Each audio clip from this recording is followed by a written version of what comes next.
Assalamualaikum warahmatullahi wabarakatuh. Alhamdulillahi rabbil alamin. Allahumma salli ala sayyidina Muhammadin nuri kassari wa madadikal jari wa jama'ni bihi fi kulli atwari wa ala alihi wa sahbihi ya nur. Hasbunallahu ni'mal wakil, ni'mal maula wa ni'mal nasir. La hawla wa la quwata illa billahil aliyyil azim. Rabbi syrah li sadri wa yassir li amri wahlul 'uqdatam min lisani yafqahu qawli. Qala Allah Subhanahu wa ta'ala fi kitabil karim. A'udzu billahi minasy syaithanir rajim. Bismillahirrahmanirrahim. Wa ma kana Allah liyu'adzibahum wa anta fihim. Wa ma kana Allah mu'adzibahum wa hum yastaghfirun. Shadaqallahu azim. Pemirsa TV One, mudah-mudahan semua kita dirahmati dan dimuliakan oleh Allah Subhanahu wa ta'ala. Teringat sebuah kisah pada masa Nabi Yunus alaihi salam. Ketika itu Nabi Yunus alaihi salam mendakwahi kaumnya, kemudian memberikan peringatan kepada kaumnya. Di mana waktu itu umat Nabi Yunus alaihi salam bermaksiat kepada Allah Subhanahu wa ta'ala, dan Nabi Yunus mengajak mereka untuk kembali, untuk bertaubat, beristighfar kepada Allah Subhanahu wa ta'ala. Namun apa yang terjadi? Mereka enggan untuk beristighfar, mereka enggan untuk bertaubat kepada Allah Subhanahu wa ta'ala. Kata Nabi Yunus, dalam waktu 40 hari kalian tidak bertaubat, maka akan diturunkan azab kepada kalian. Maka tibalah hari yang ke-37, tidak nampak tanda-tanda mereka ingin bertaubat kepada Allah Subhanahu wa ta'ala. Tiba hari ke-38 pun mereka tidak ada tanda-tanda untuk bertaubat kepada Allah Subhanahu wa ta'ala. Tiba hari ke-39, di saat itulah Nabi Yunus alaihissalam memutuskan untuk meninggalkan kaumnya. Dan setelah sepeninggal Nabi Yunus alaihissalam, umat Nabi Yunus melihat di atas ada awan pekat, gelap gulita. Seolah-olah betul ini kata Nabi Yunus bahwa akan turun azab. Menyadari hal tersebut, maka kemudian mereka berkumpul. Umat Nabi Yunus berkumpul, beristighfar, bertaubat, kembali ke jalan Allah, memohon kepada Allah Subhanahu wa ta'ala, dan tiba hari ke-40, azab itu tidak diturunkan oleh Allah Subhanahu wa ta'ala. Nabi Yunus alaihissalam yang meninggalkan umatnya pun ketika itu meninggalkan umatnya tanpa seizin Allah Subhanahu wa ta'ala, dan Nabi Yunus alaihissalam diuji oleh Allah Subhanahu wa ta'ala. Nabi Yunus ditelan oleh ikan, masuk di perut ikan. Kemudian di saat itulah Nabi Yunus alaihissalam pun beristighfar, memohon kepada Allah Subhanahu wa ta'ala. Nabi Yunus senantiasa membaca La ilaha illa anta subhanaka inni kuntu minadh zalimin. La ilaha illa anta subhanaka inni kuntu minadh zalimin. Setelah itu Allah kemudian menyelamatkan Nabi Yunus. Allah kemudian menyelamatkan, mengeluarkan Nabi Yunus dari perut ikan. Pemirsa yang dirahmati dan dimuliakan oleh Allah Subhanahu wa ta'ala. Ini satu sejarah, ini satu pelajaran bagi kita semua bahwa Allah Subhanahu wa ta'ala menyelamatkan kita, bahkan menyelamatkan orang-orang sebelum kita bila mana mereka beristighfar, memohon ampun kepada Allah Subhanahu wa ta'ala sebagaimana umat Nabi Yunus alaihi salam. Dan memang itu adalah janji Allah di dalam Al-Quran. Allah Subhanahu wa ta'ala berfirman dalam surah Al-Anfal ayat 33. A'udzu billahi minasy syaithanir rajim. Bismillahirrahmanirrahim. Wa ma kana Allahu liyu'adzibahum wa anta fihim. Wa ma kana Allahu mu'adzibahum wa hum yastaghfirun. Allah berfirman bahwa Allah tidak akan menghukum mereka, suatu kaum, wa anta fihim, bila mana engkau Muhammad berada di tengah-tengah orang-orang itu. Wa ma kana Allahu mu'adzibahum wa hum yastaghfirun. Dan Allah pun tidak akan menghukum orang-orang bila mana mereka beristighfar, memohon ampun kepada Allah Subhanahu wa ta'ala, bertaubat kepada Allah Subhanahu wa ta'ala. Allah tidak akan turunkan azabnya sebagaimana umat Nabi Yunus yang kita ceritakan tadi. Nah, di dalam menafsirkan ayat tersebut, ulama berbeda pendapat, khususnya pada kalimat wa anta fihim. Engkau Muhammad berada di tengah-tengah mereka. Ulama yang pertama mengatakan bahwa kehadiran Rasulullah secara fisik. Tentu kalau kita mengacu pada pendapat ini, Nabi SAW sekarang sudah nggak ada lagi. Berarti yang bisa kita dari azab tinggal satu, tinggal istighfar. Yang kedua, ada ulama berpendapat bahwa makna daripada wa anta fihim, engkau Muhammad berada di tengah-tengah mereka, ialah bila mana engkau senantiasa bersalawat kepada Nabi sallallahu alaihi wasallam. Bila mana kita ini senantiasa bersalawat kepada Nabi sallallahu alaihi wasallam, maka itu seolah-olah Nabi sallallahu alaihi wasallam hadir di tengah-tengah kita, dan insyaallah dengan salawat itu, berkahnya salawat itu akan menghindarkan kita dari azab Allah Subhanahu wa taala. Sebagaimana hadis an Abi Hurairah radhiyallahu anin Nabi sallallahu alaihi wasallam qala ma min ahadin yusallimu alayya illa raddallahu alayya ruhi hatta arudda alaihi salam. Dari Abi Hurairah radhiyallahu an, Nabi sallallahu alaihi wasallam berkata bahwa ma min ahadin yusallimu alayya, tidak ada seorang pun yang bersalawat kepadaku kecuali Allah kemudian mengembalikan ruhku untuk menjawab salam-salam mereka. Ini pertanda bahwa Nabi itu hadir dan seolah-olah ada di tengah-tengah kita. Maka ulama yang kedua berpendapat bahwa dengan banyak bersalawat itu cukup untuk menghindarkan kita dari azab Allah Subhanahu wa taala. Banyak bersalawat dan menghidupkan sunnah-sunnah Nabi sallallahu alaihi wasallam. Kemudian yang ketiga, makna daripada wa anta fihim, engkau Muhammad berada di tengah-tengah mereka, ialah bila mana kita senantiasa bergaul dengan ulama, bila mana senantiasa kita menghormati ulama. Kenapa? Al-ulama'u warathatul anbiya. Ulama itu adalah pewaris Nabi. Maka jangan sakiti hati ulama, jangan sakiti ulama. Siapa yang menyakiti ulama, maka ia seolah-olah menyakiti Nabi sallallahu alaihi wasallam. Bergaul dengan ulama, bila mana ulama itu ada di tengah-tengah kita, maka wa anta fihim, insyaallah kita akan diselamatkan dari azab Allah Subhanahu wa taala. Maka kunci yang pertama agar kita selamat dari azab Allah ialah banyak bersalawat kepada Nabi sallallahu alaihi wasallam, kemudian hidupkan sunnah-sunnah Nabi sallallahu alaihi wasallam, kemudian bergaullah dengan ulama, belajarlah dari para ulama-ulama. Pemirsa TV One yang dirahmati Allah Subhanahu wa taala. Salawat ini sebetulnya itu merupakan senjata ampuh orang-orang yang beriman. Senjata ampuh bagi kita semua. Kalau kita mengandalkan ibadah, berapa sih ibadah kita? Kalau kita mengandalkan zikir, seberapa kuat sih kita berzikir kepada Allah? Nah, salawat ini yang kita andalkan. Kenapa? Kalau kita berbicara ibadah ya, iblis itu ibadahnya jauh lebih banyak dibanding kita.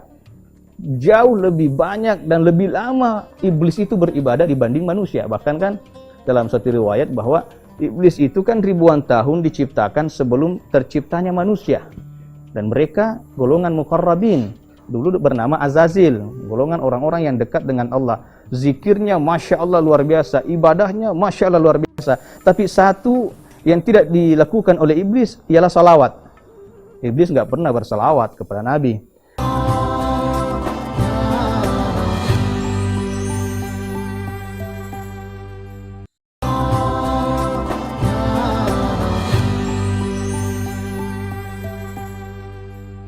Makanya kan dalam Al-Quran itu kan difirmankan oleh Allah, A'udzubillahi minasyaitonirrajim, Innallaha wa malaikatahu yusholluna 'alan nabi.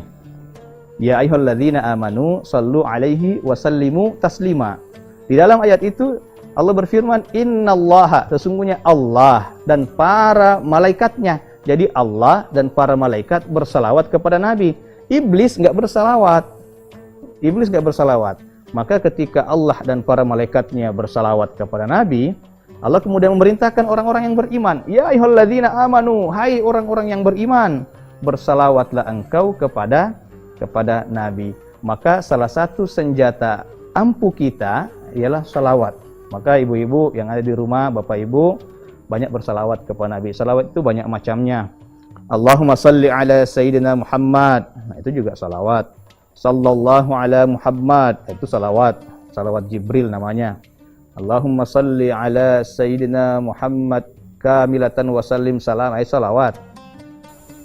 Ada juga salawat Ibrahim yang kita baca ketika tasyahud akhir, kama sallaita ala Ibrahim wa ala ali Ibrahim. Masih banyak salawat. Sebagaimana yang saya juga bacakan tadi, salawat nur dari Al-Habib Umar bin Hafiz. Banyak macam salawat. Oleh karena itu, dalam misalkan ibu-ibu nih yang di rumah, pemirsa yang ada di rumah nih, lagi masak, salawat. Lagi nyuci, salawat. Yang penting jangan salawat di toilet ya. Banyakin salawat. Salawat itu ikhlas nggak ikhlas diterima oleh Allah. Ikhlas nggak ikhlas diterima oleh Allah. Bahkan nih ada cerita ini, dia pemain film, bukan muslim. Tapi di film itu dia berperang sebagai seorang muslim, dan di situ dia banyak bersalawat kepada Rasulullah SAW. Ternyata dia mendapatkan hidayah, bahkan dia bermimpi bertemu dengan Rasulullah SAW. Itu yang pertama. Kemudian yang bisa menyelamatkan kita dari azab dalam Al-Quran surah Al-Anfal ayat 33, Allah berfirman, "Wa ma kana Allahu mu'adzibahum wa hum yastaghfirun." Allah tidak akan menghukum mereka bila mana mereka itu senantiasa beristighfar kepada Allah Subhanahu wa taala, memohon ampun kepada Allah Subhanahu wa taala, bertaubat kembali kepada jalan Allah Subhanahu wa taala. Manusia itu, jamaah yang dimuliakan Allah, pemirsa yang ada di rumah, manusia itu kemuliaan manusia tidak dinilai dari apakah ia pernah berbuat baik atau tidak, bukan itu. Akan tetapi kemuliaan manusia itu dilihat dari bagaimana cara menyikapi ketika ia berbuat kesalahan. Al-insan mahallul khata'i wan nisyan. Manusia itu tempatnya salah dan dosa, dan sebaik-baik orang yang bersalah ialah orang yang bertaubat kembali ke jalan Allah Subhanahu wa taala. Kalau kita melihat dari sejarah, Nabi Adam alaihissalam dulunya berada di surga. Iblis juga dulunya berada di surga. Masing-masing melakukan kesalahan, dikeluarkan dari surga, cuma berbeda cara menyikapi. Nabi Adam alaihissalam kemudian bertaubat kembali kepada Allah Subhanahu wa taala, diterima taubatnya. Iblis tidak bertaubat kepada Allah Subhanahu wa taala, justru menyombongkan diri, itu iblis. Jadi kadang-kadang kita berbuat kesalahan, yaitu manusiawilah, ya kan?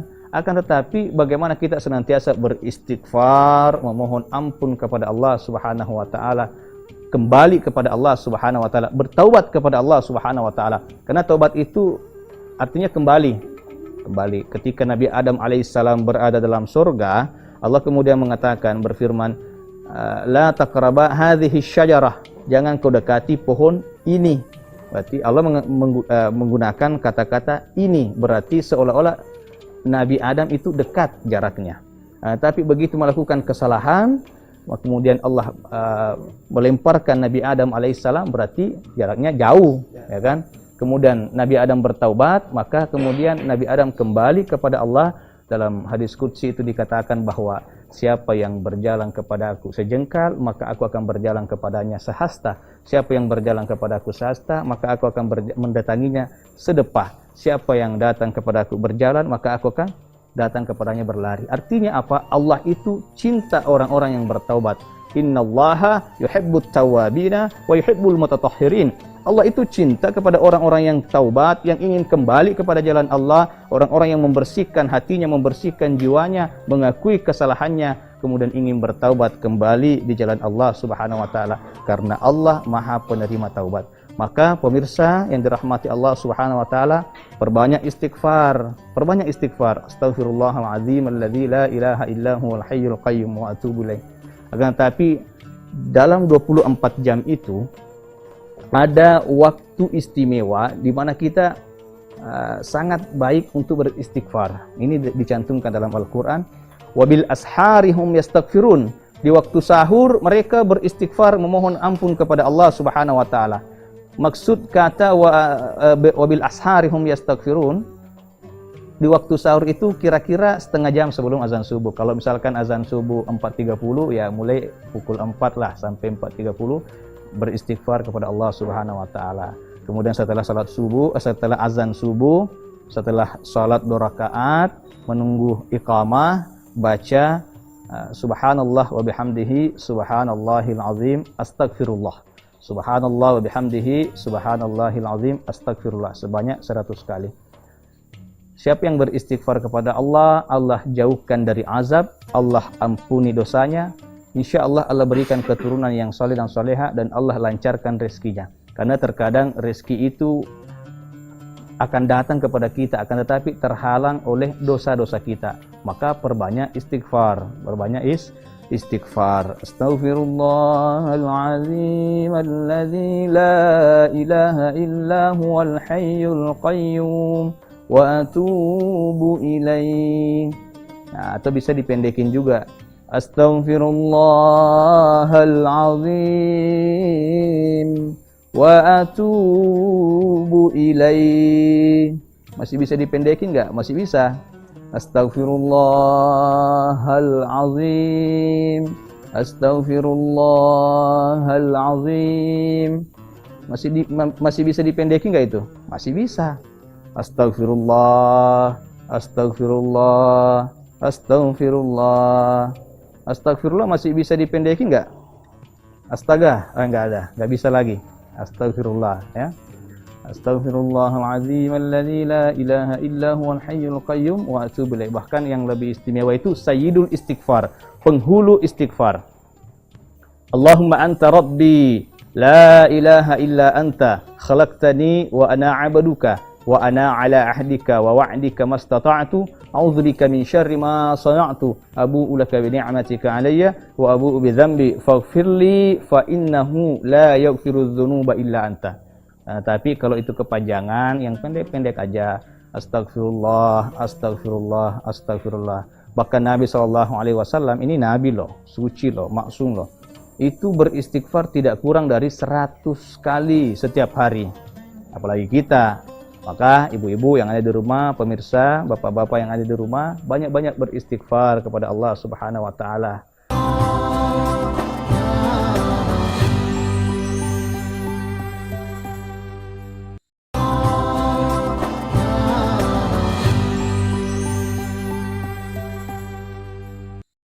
Karena terkadang mata ini melihat yang tidak disenangi oleh Allah, kaki berjalan ke tempat yang tidak disenangi oleh Allah. Semua itu banyak istighfar, memohon ampun, memohon kembali kepada Allah Subhanahu wa Ta'ala. Allah senang kepada orang-orang yang mengakui kesalahan, kepada orang-orang yang senantiasa beristighfar kepada Allah Subhanahu wa Ta'ala. Karena manusia itu, jemaah yang dimuliakan Allah, pemirsa yang ada di rumah, manusia itu tidak ada yang suci, tidak ada gunung yang tidak berbatu, tidak ada laut yang tidak berombak, tidak ada manusia yang tidak punya kesalahan. Semua kita pernah berbuat kesalahan. Oleh karena itu, menyikapi kesalahan itu banyak-banyak beristighfar, memohon ampun kepada Allah Subhanahu wa Ta'ala. Kita mungkin mengingat kisah Imam Ahmad bin Hanbal. Suatu ketika Imam Ahmad itu ingin pergi ke kota Basrah karena tergerak hatinya. Padahal di sana nggak ada kawan, nggak ada sanak saudara, nggak ada sahabat. Akan tetapi waktu itu Imam Ahmad ibnu Hanbal tergerak hatinya untuk berangkat ke Basrah. Pada saat itu tibalah ia di kota tersebut. Tiba waktu Isya. Setelah Isya mau nginep di mana kan nggak tahu. Akhirnya karena dia musafir, dia memilih untuk nginep di masjid. Nah, setelah itu karena dia ingin menginap di masjid, ternyata marbotnya itu mengusir Imam Ahmad bin Hanbal karena orang itu mungkin nggak kenal. Kalau namanya sih kenal karena Imam Ahmad itu masyhur ya. Nah, tapi kan masyhurnya orang dulu beda dengan sekarang. Dulu nggak ada baliho-baliho, nggak ada medsos. Cuma kenal nama, dengar nama tapi nggak tahu orangnya. Ternyata itu adalah Imam Ahmad bin Hanbal yang kemudian ia usir. Imam Ahmad kemudian keluar dari masjid, tidur di emperan masjid pun diusir sampai didorong-dorong keluar pagar, ya kan? Suatu ketika saat itu tetangga masjid melihat ada orang tua yang didorong-dorong keluar masjid. Kata orang tersebut, Syekh itu panggilan kepada orang yang dituakan ya. Syekh, Anda mau kemana? Katanya. Saya ingin bermalam di masjid tapi nggak diizinin sama marbot, ya kan? Akhirnya ditawarin, gimana Syekh kalau misalkan Syekh nginep di rumah saya? Alhamdulillah dengan senang hati tentunya, ya kan? Suatu ketika Imam Ahmad bin Hanbal masuk ke rumah orang tersebut, ada keanehan yang dia dengar, ada keanehan yang dia lihat. Orang itu adalah tukang roti. Akan tetapi anehnya setiap dia mengambil telur, mecahin telur, ambil mentega dan lain sebagainya, dia selalu membaca istighfar. Astagfirullahalazim, astagfirullah, astagfirullah, astagfirullah. Dia ambil garam, astagfirullah. Dia pecahin telur, astagfirullah. Dia ambil terigu, astagfirullah. Dia aduk adonan, astagfirullah. Kata Imam Ahmad, Anda melakukan ini sudah berapa lama? Kata orang tersebut, ini saya lakukan kira-kira 30 tahun yang lalu. Sejak 30 tahun yang lalu. Terus apa faedah? Apa yang Anda rasakan? Apa yang Anda dapatkan setelah Anda berulang-ulang melakukan hal ini, hal semacam ini? Kata orang tersebut, setiap saya berdoa kepada Allah Subhanahu wa taala, sejak saya melazimkan istighfar ini, setiap saya berdoa kepada Allah, hampir tidak pernah ada doa-doa saya yang tidak diijabah oleh Allah. Semua doa-doa saya diijabah oleh Allah Subhanahu wa taala kecuali satu. Imam Ahmad penasaran, satu itu apa? Satu itu ialah saya pengen banget ketemu dengan Imam Ahmad bin Hanbal, seorang ahli hadis, seorang ulama. Maka ketika itu Imam Ahmad mendengarkan kemudian memeluk orang itu, sayalah Imam Ahmad bin Hanbal. Karena istighfarmu itulah yang menggerakkan hati saya ingin datang ke kampung ini. Karena istighfarmu itulah yang menggerakkan hati saya ingin bertemu dengan Anda. Sayalah Imam Ahmad bin Hanbal. Masya Allah, berkahnya istighfar, pemirsa yang dirahmati Allah Subhanahu wa taala. Oleh karena itu, yang punya hajat yang besar, yang ingin menikah, yang ingin punya anak, yang ingin disembuhkan dari penyakitnya, perbanyak istighfar. Terkadang penyakit itu datang mungkin karena dosa-dosa yang pernah kita lakukan di masa lalu. Oleh karena itu, perbanyak istighfar, memohon ampun, kembali kepada Allah Subhanahu wa taala, karena kita tidak tahu akhir kehidupan kita ini akan seperti apa. Bila kita melihat ada orang yang ahli ibadah, bila kita melihat ada orang yang ahli maksiat, jangan pernah memvonis orang tersebut. Ketika melihat orang yang ahli maksiat, jangan katakan bahwa itu adalah ahli neraka. Oh, belum tentu, tunggu dulu. Siapa tahu ketika ia bermaksiat kepada Allah, malamnya ia bangun tengah malam, tahajud, bangun salat taubat, beristighfar kepada Allah, memohon ampun kepada Allah, besoknya meninggal dalam keadaan husnul khatimah. Demikian pula sebaliknya, ketika ada orang yang ahli ibadah, ketika ada orang yang taat beribadah kepada Allah, jangan memvonis bahwa orang itu pasti masuk surga. Oh, belum tentu. Mana tahu itu adalah ibadah terakhir yang dia lakukan, setelah itu ia bermaksiat kepada Allah dan meninggal dalam keadaan su'ul khatimah. Oleh karena itu, mari kita terus memperbaiki diri, lakukan hal-hal yang baik, lihatlah yang baik, peganglah yang baik, berjalanlah dalam keadaan yang baik, dengarkan yang baik-baik, agar suatu saat ketika Allah memanggil kita, malaikat menjemput kita, kita berpulang dalam keadaan berbuat baik. Banyak beristighfar kepada Allah Subhanahu wa taala. Sebagai kesimpulan bahwa Allah Subhanahu wa taala memberikan dua jaminan. Ada dua jaminan yang mana orang itu tidak diazab oleh Allah Subhanahu wa taala. Yang pertama, wa anta fihim, ketika Nabi sallallahu alaihi wasallam berada di tengah-tengah kita. Ya, banyak bersalawat kepada Nabi sallallahu alaihi wasallam, lakukan sunnah-sunnah Nabi sallallahu alaihi wasallam, kemudian bergaul dengan ulama. Ketika ulama berada di tengah-tengah kita, insyaallah Allah tidak akan mengirimkan azab kepada kita. Yang kedua, wa ma kana Allahu mu'adzibahum wa hum yastaghfirun. Allah tidak akan mengazab orang-orang yang senantiasa beristighfar kepada Allah Subhanahu wa taala. Oleh karena itu, pemirsa yang ada di rumah, mari kita sama-sama bersalawat dan beristighfar kepada Allah Subhanahu wa taala.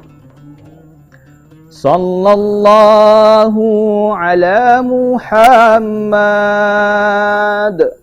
sallallahu alaihi wasallam, sallallahu ala Muhammad, sallallahu alaihi wasallam. Astaghfirullah Rabbal baraya, astaghfirullah minal khataya, astaghfirullah Rabbal baraya, astaghfirullah minal khataya. Mudah-mudahan dengan berkahnya salawat kita mendapat syafaat Nabi sallallahu alaihi wasallam. Mudah-mudahan dengan berkahnya istighfar Allah menghindarkan kita dari azab Allah Subhanahu wa taala, memberikan kita keselamatan di dunia dan kebahagiaan di akhirat. Mudah-mudahan bermanfaat untuk kita semua. Pemirsa TV One yang dirahmati Allah Subhanahu wa taala, cukup sekian dan terima kasih. Wabillahi taufiq was-sa'adah wallahu muwaffiq ila aqwamit thariq.